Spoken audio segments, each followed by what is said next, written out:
Tena huko ndio kulikuwa na the golden calf. Wengine walikuwa wameamini Musa wakaja kungeuka. Lakini hata huko ndio makasiriko ikawa mingi. Manake Musa akaambiwa enda omba maji kwa jiwe, akakasirishwa na watu yake, akaipiga kijiti, akawa amekeuka kauli ya Mungu. Kwa hivyo wakati huu tunaelewa kwamba tuko katika wilderness and we have Jordan to cross. We need a very firm leader who will steer the ship. Kiongozi ambaye ako na ujuzi ya kutosha. Mungu haiwezi kupea kiongozi kazi hawezi fanya. William Samoei Ruto, historia yake yote tunaijua. Mimi niliingia bunge siku moja na yeye. Tukalelewa huko siasa mwelekeo na ule mwingine, and I know he's a very steady man, very focused man, na yeye akapigana na ile tulikuwa tunafikiria nobody believed you can go against the system. Yeye peke yake ndiye alikuwa anasema hakuna deep state. Tukiwa nyuma yake tunamuuliza kwake, kwa ofisi nimemuuliza mara mingi huyu rais. Rais unasema hakuna deep state. Anauliza Kiunjuri iko wapi, na tulikuwa na Moi tukifikiria tuko na deep state na tukaenda nyumbani. Kwa hiyo jawabu mimi nikajua ni kweli tutavuka ile baada nyingine na tutafika Jordani, bado tutavuka. Saa hii kiongozi anaongoza kwa kitu moja peke yake, kuamini Mungu na nguvu za Mungu. Ile katiba ya nchi inakuja second from God. Rais wetu anamwamini Mungu na ako na katiba. Rais wetu tumefika mahali ambaye maji imeshafuka kidogo. Tukiwa ndani ya ziwa, manake nyinyi ndio mwelewa ziwa.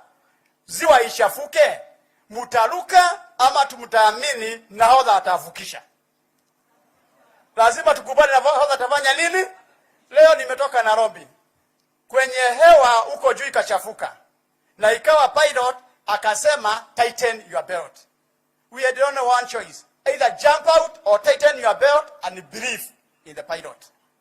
Saa hii Kenya mahali iko, tunasema hali ya uchuru ni baya, tunasema maneno mingi ya serikali, lakini the question is one. Wale ambaye wanasema tuandamane, tuko na nafasi ya kwanza sasa kwa mara ya kwanza. Manake wanasema bei ni kali, tuandamane.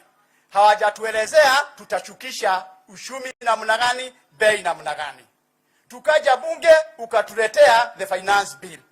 Wakasema finance bill ni baya. Mimi nikangojea walete yao finance bill, mpaka siku ya leo hawajaleta. Lakini tuko na bahati moja. Wakati wa huyu mzee wa kitendawili, wakati ya Moi aliitisha akapewa mkia, akasema mkia ni nyama. Wakati ya Kibaki akapewa nusu mkate, akasema asanti sana nusu mkeka. Akaita nusu mkeka. Wakati wa Uhuru akawa na handshake. Rais uko na bahati. Manake umeuliza huyu mtu mara mingi unataka nini? Na yeye ametujibu hataki kitu kwa serikali, anataka mazungumzo. You have the easiest opportunity. Manake tumuuliza mara mingi na hata tutamuuliza jioni. Umesema ni mazungumzo. Manake Musalia Mudavadi leo asubuhi ameniambia kutafuta nusu mkate kwa serikali ya William Samoei Ruto ni kama kutafuta mkate ndani ya hardware. Kwa hivyo hiyo mkate hakuna.